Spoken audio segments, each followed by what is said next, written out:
dirinya.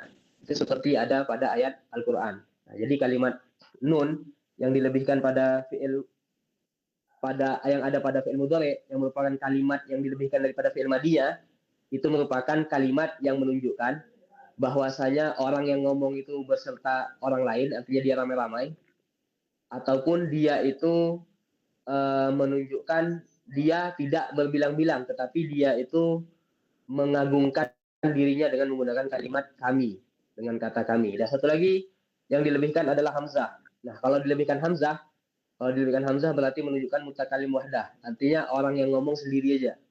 Jadi kalau dia sebut azhabu, itu misalnya maknanya aku pergi. Nah, di sini berarti kalimat hamzah ini yang dilebihkan menunjukkan mutakalim wahdahu. Menunjukkan dia sendiri aja ngomongnya. Jadi azhabu aku sedang pergi ataupun aku akan pergi. Jadi ingat ya, ini kan fi'il mudhari semuanya maknanya itu bisa dua, bisa makna waktu sekarang ataupun waktu akan datang. Dan kalimat yang awal daripada fi'il mudhari itu namanya kalimat zawaid arba. Empat huruf yang dilebihkan daripada fi'il madiyah. Nah, beda-bedanya kalau kalimat ta itu kalau dilebihkan berarti bisa menunjukkan dua makna, bisa menunjukkan kata ketiga perempuan, orang ketiga perempuan ataupun mukhatab, lawan bicara kita. Yang kedua ghaib atau kalau ya dilebihkan berarti menunjukkan kepada orang ketiga dan laki-laki. Yazhabu berarti dianya seorang laki-laki sedang pergi. Kalau nun berarti bisa dua maknanya, bisa mutakalim ghairihi artinya orang yang ngomong beserta orang lain, jadi dia mewakili ramai-ramai. Nazhabu berarti kami pergi maknanya, berarti dia ngomong dan orang-orang lain. Dan satu lagi bisa aja mu'azzam nafsihi, dia itu ngomongnya sendiri, tapi tujuan daripada menggunakan kata kami yang seharusnya untuk beramai-ramai adalah untuk mengagungkan dirinya. Itu sebagaimana firman Allah Ta'ala di dalam Al-Quran itu. Dan hamzah itu menunjukkan kalimat yang mutakalim wahdahu, orang yang berbicara dengan sendirinya. Jadi ashabu itu maknanya aku pergi. Nah ini namanya zamaid arba fi'il mudhari, artinya itu empat kata yang daripada fi'il mudhari. Nah, itu menjadi tanda pada awal fi'il yang mudhari. Ini. Wa yudhamu awaluhu, dan awalnya fi'il mudhari. Jadi awal tadi kan fi'il mudhari ada empat tadi kan. Hamzah, nun, ya ataupun ta. Nah, kapan kita baca fathah? Kapan kita baca yazhabu? Kapan kita baca yuzhibu dengan lumah? Nah, itu dibaca dengan lumah. Wa yudhamu awaluhu in kana madihi ala arba'ati ahrufin.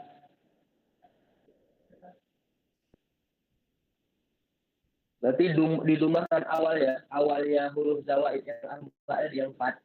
In kana madihi apabila fi'il madiyah itu 4 huruf. Contohnya pada roja yudhriju.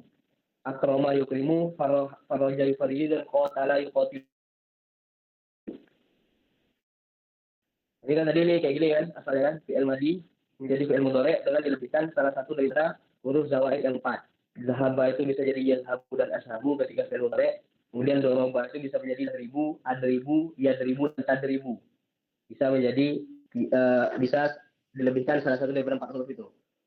Nah, di sini kan kita baca semuanya itu dengan lafaz ya. Ya itu dengan fathah. Yazhabu, azhabu, nadribu. Dengan fathah pada awalnya semua. Kenapa kita fathah? Karena awal asalnya itu yaitu fi'il madiyah ada 3 huruf. Zahaba 3 huruf. Doroba 3 huruf. Nah, kalau 3 huruf awalnya itu asalnya yaitu fi'il madiyah 3 huruf, maka pada fi'il mudhari'nya yang huruf 4 lebih tadi, hamzah nun yata dibaca dengan fathah. Yazhabu, nadribu. Tapi kalau asal pada fi'il madiyah itu 4 huruf, maka di fi'il mudhari'nya itu dibaca dengan dhammah pada awalnya. Maka contohnya tuh misalnya gini ya, madi ini. Ini 4 huruf.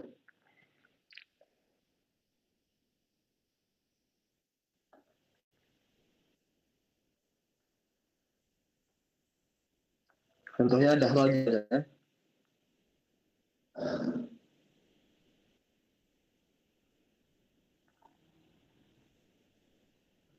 Nah, kalau dahroja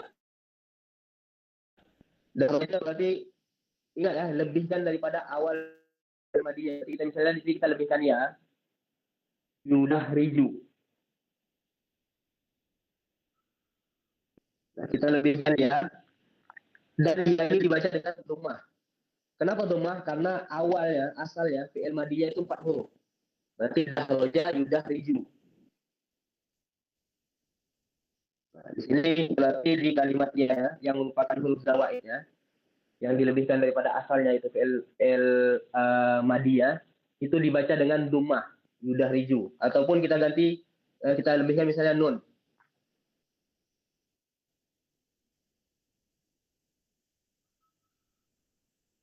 Berarti bacanya nudah riju dengan domah pada awalnya, awal daripada fi'il mudhari'nya. Dan begitu juga seterusnya. Udah riju, tudah riju. Karena kenapa domah? Karena awalnya itu asalnya 4 huruf. Contohnya nama lagi, akroma ikrimu. Di sini beliau mencontohkan lagi akroma. Nah, akroma di sini kan asalnya itu, nah ini kan akroma, ini 4 huruf. Akroma. Ini di fi'il madi.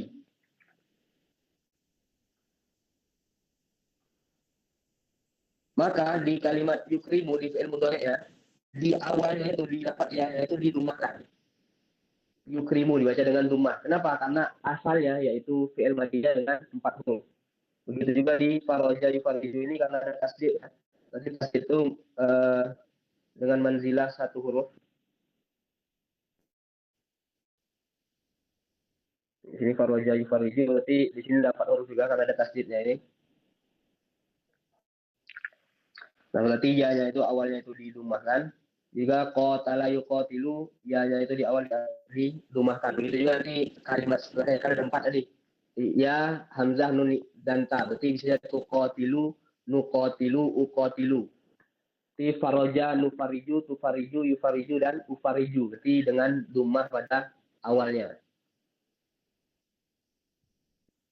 Berarti itu ketentuannya. Ketentuannya ketika fi'il madinya 4 huruf, maka kalimat yang ada pada awal fi'il mudhari' didumahkan.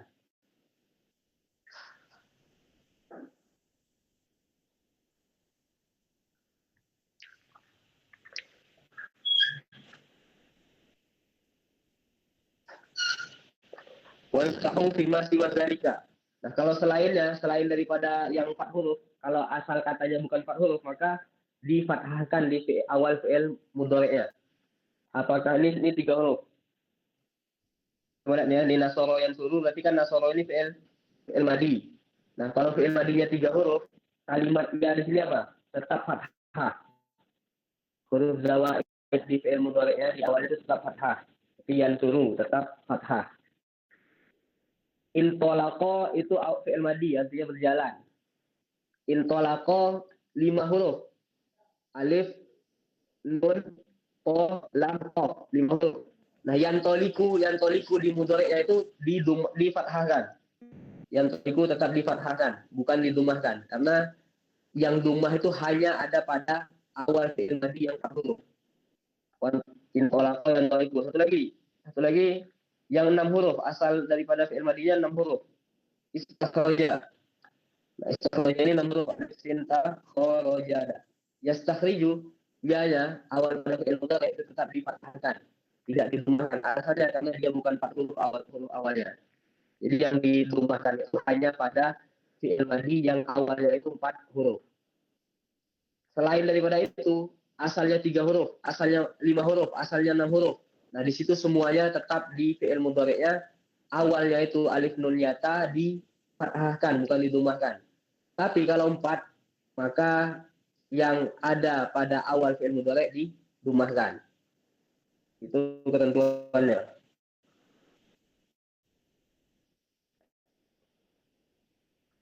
Nah, terakhir pembagian fi'il itu namanya fi'il amal. Fi'il amal itu bahasa Indonesianya merupakan kata kerja perintah. Wa amrun dan fi'il amal. Wa yu'rafu dan diketahui fi'il amal itu bidalalatihi ala qalabi. Dengan menunjukkan kepada permintaan ataupun perintah. wa qubulihi ya al-mukhatabah, dan dia bisa masuk ya al-mukhatabah itu kalimat huruf ya yang menunjukkan lawan bicara perempuan, lawan bicaranya itu perempuan. Jadi kita tujukan perkataan kepada perempuan dan kata kerja itu perintah, itu ditandai dengan adanya ya. Contohnya apa? Kumi.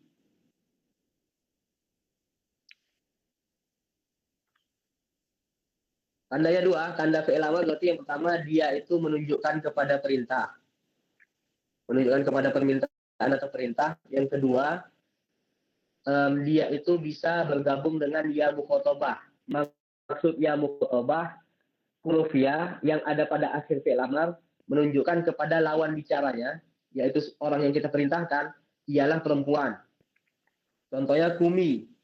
Kumi itu berdirilah engkau wahai perempuan. Nah, kumi di sini ini kalimat nama ya-nya itu ya muannas dan mukhatabah.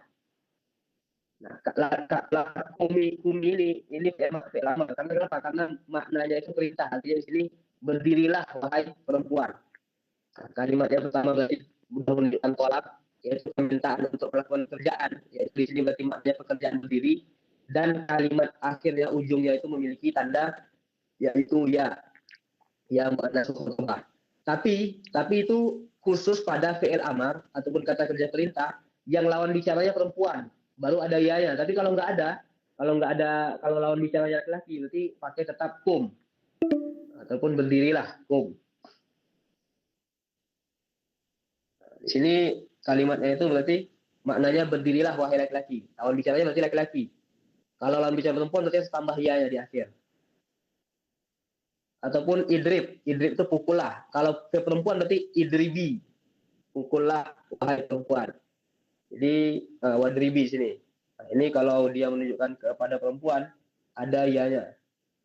Tapi kalau nggak ada, idrib aja. Nah, dia tetap fi'il amar. Kenapa dia fi'il amar? Karena katanya itu menunjukkan kata perintah. Jadi setiap sesuatu yang menunjukkan kata perintah, maka tetap dia dikira dengan fi'il amar walaupun tidak ada ya-nya. Jadi tanda ya yang ada pada fi'il amar itu hanya ketika mukhotob ya, ataupun lawan bicaranya itu perempuan. Nah, itu tanda ketiga daripada fi'il amar. Daripada fi'il yang ketiga yaitu fi'il amar.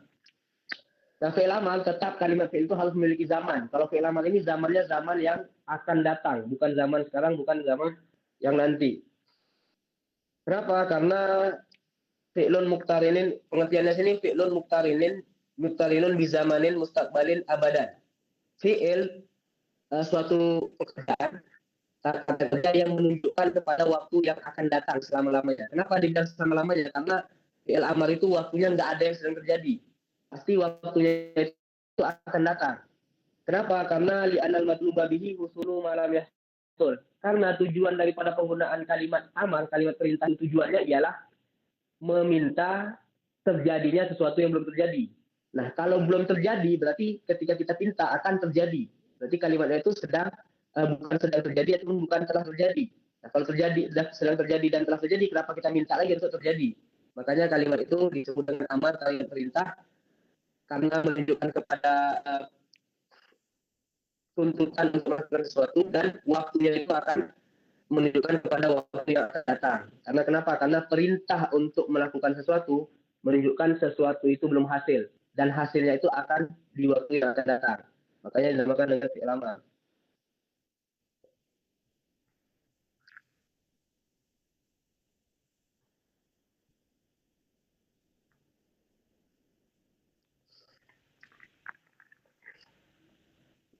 Nah, itu sebenarnya nanti ada makna yang lain. Gitu. Di sini disebut sebenarnya waktunya telah hasil, cuman dimintakan hasil kejadian itu selama-lamanya, tidak putus.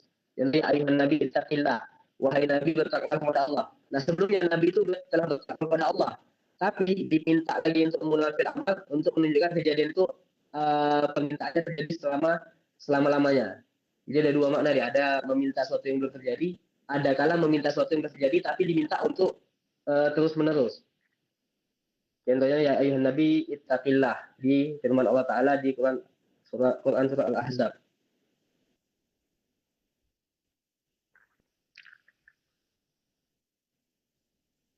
Wa minhu dan sebagian daripada fi'il amar hati wa ta'ala alal asohi, dan sebagian daripada fi'il amar adalah kalimat hati dan ta'ala.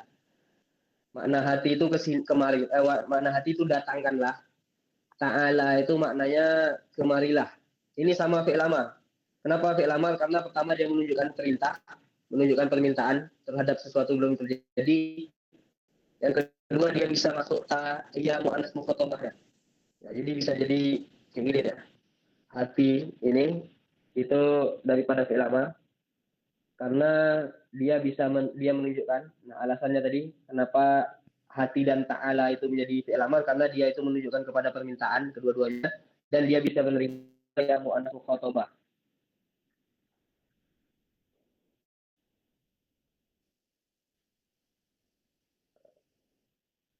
Wal hafal lagi terakhir kemudian bagaimana wal harfu ma la yasluhu ma'ahu dalil ismi wa la dalil fi'li. Jadi kata-kata terakhir ataupun disebut bahasa huruf itu kata benda, kata bantu. Huruf adalah sesuatu kalimat yang tidak cocok, tidak patut untuk masuk tanda isim dan juga tidak masuk tanda fi'il. Kahal wa fi walam. Seperti hal, fi, dan lam. Nah, ini kalimat tiga-tiga ini merupakan huruf. Kenapa? Karena hal ini, fi, dan lam tidak bisa masuk padanya tanda-tanda isim dan juga tidak bisa masuk tanda-tanda fi'il. Tanda-tanda isim sebelumnya apa? Isnad ilaihi, kemudian alif lam, khobar, tanwin. Nah, kalimat hal fi dan lam itu nggak bisa pakai tanda itu. Nggak bisa kita tanwinkan, nggak bisa kita pakai alif lam, nggak bisa kita pakai isnad. Nah, maka kalimat yang tidak bisa menerima tanda isim. Kemudian dia juga tidak bisa menerima tanda fi'il. Tanda fi'il apa? Adanya sin, adanya kalimat tasukun. Nah, itu kan tanda-tanda fi'il. Nah, kalau suatu kalimat nggak bisa masuk tanda isim, nggak bisa masuk tanda fi'il, maka kalimat itu dinamakan dengan huruf. Contohnya hal, fi, dan lam. Ataupun kata bantu. Dan kalimat huruf ini, itu tanda pertama. Tanda kedua itu bisa kita lihat dari bentuknya. Nah, kalau bentuknya cuma dua aja, di sini kan lam. Kalau dia berbentuknya cuma dua aja, dua huruf aja, ya contoh di sini lam ini lam sama mim. Nah, itu kan dua aja. Fi ini fa sama ya. Hal di sini ha dan lam. Nah, itu kan dua-dua aja. Nah, kalau dua-dua aja dua bentuknya cuma dua itu biasanya adalah kalimat huruf. Contohnya kalau di sini. Nah, semua itu bisa kita ambil contohnya. Berarti tiap suatu kata yang cuma terdiri dari dua huruf, maka itu kalimat huruf. Di sini ay, hamzah sama ya, mim sama nun. Nah, itu kan dua kalimat. Nanti setiap kalimat yang menunjukkan kepada dua huruf saja itu kalimat huruf. Jadi tanda yang pertama berarti dia tidak bisa masuk tanda isim, tidak bisa masuk tanda fi'il. Yang kedua, bentuk kalimatnya itu hanya terdiri daripada dua huruf. Nah, itulah kalimat huruf. Kalau pengertiannya di sini kalimatun dalat ala makna fi ghairiha faqat. Artinya kalimat yang menunjukkan makna, tapi maknanya itu ditunjukkan kepada selainnya. Artinya itu dia tidak memiliki makna yang sempurna kalau dia tidak bergabung dengan kalimat yang lain. Tidak bisa, dia itu harus bergabung dengan isim ataupun bergabung dengan fi'il baru dia menghasilkan makna yang sempurna. Tapi kalau dia sendiri aja ada huruf tak ada isim depannya dan tidak ada fi'il, maka makna yang dikandungnya itu belum sempurna. Karena dia menunjukkan makna kepada selainnya. Artinya bergabung dengan yang lain baru dia menunjukkan makna yang sempurna. Nah, itu pembagian daripada kalimat isim, fi'il, dan huruf. Jadi fi'il itu ada tiga, fi'il madhi, fi'il amal, fi'il mudhari'. Fi'il madhi itu kata kerja yang menunjukkan waktu yang telah lampau, ditandai dengan adanya ta sukun pada akhirnya. Fi'il mudhari' itu kalimat kata kerja yang menunjukkan waktu yang sedang terjadi ataupun akan terjadi, ditandai dengan ada masuk lam yakum misalnya, lam yadrib. Kemudian dia itu harus salah satu daripada awalnya itu kalau bukan ya, hamzah, nun, dan ta. Dan fi'il amar adalah kata kerja yang memiliki dua. Yang pertama dia itu memiliki makna dan maknanya makna perintah ataupun makna tuntutan. Dan yang kedua dia itu bisa masuk ya mu'annas mukhatabah ketika tujuan daripada pembicaranya adalah perempuan. Dan yang terakhir huruf. Huruf itu merupakan kalimat yang tidak bisa menerima tanda isim dan tidak bisa menerima tanda fi'il. Karena kenapa? Karena dia sendiri merupakan tanda daripada isim dan tanda daripada fiil. Kayak huruf jar itu merupakan tanda isim. Kemudian huruf lam itu merupakan tanda fiil. Nah, dan juga bentuk daripada segi bentuk, setiap sesuatu yang memiliki dua, bentuknya cuma dua, maka disebut dengan huruf. Nah, di sini kita selesai sini. Kalau pembahasan selanjutnya itu adalah masalah i'rab. Mungkin ada yang bertanya, silakan. Di sisa waktu 7 menit kalau ada yang ingin bertanya yang tidak dimengerti.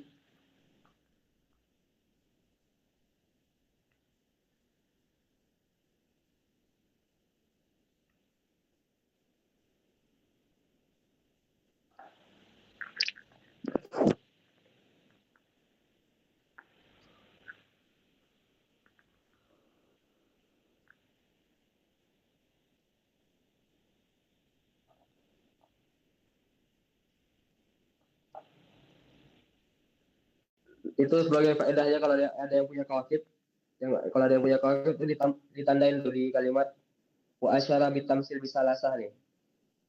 Jadi kalimat kenapa musannif itu mencontohkan ketika dia bilang kalimat huruf itu adalah kalimat yang tidak bisa masuk tanda fi'il dan bisa tidak masuk tanda isim, beliau mencontohkan hal, fi, dan lam. Nah itu karena isyarah, karena ada petunjuk, beliau memberi petunjuk di situ bahwasanya huruf itu ada 3 pembagian. Yang pertama huruf yang khusus pada isim, tidak khusus pada isim dan tidak khusus pada fi'il. Artinya dia bisa masuk pada isim dan bisa masuk pada fi'il. Yang kedua ada huruf yang khusus pada isim aja, tidak bisa masuk pada selain daripada isim. Dan yang ketiga itu ada huruf yang khusus pada fi'il saja. Artinya huruf itu tidak bisa masuk pada selain fi'il. Jadi khusus di fi'il saja. Jadi makanya di isyarah dengan 3 hal, fi, dan lam. Karena kalimat hal ini ada huruf berarti nanti dia itu tidak khusus pada isim, tidak khusus pada fi'il. Boleh masuk pada kedua-duanya, boleh masuk pada isim, boleh masuk pada fi'il. Yang kedua ada huruf yang khusus pada isim saja, artinya dia tidak bisa menjadi tanda bagi fi'il, tidak bisa masuk pada fi'il. Contohnya huruf fi, huruf ja. Dan yang terakhir tadi ada huruf yang khusus masuknya pada fi'il saja, contohnya huruf lam jazam itu. Maka beliau itu mengisyarah kepada pembagian huruf, yaitu ada 3 huruf yang tidak khusus pada isim tidak fi'il, huruf khusus pada isim, dan huruf khusus pada fi'il.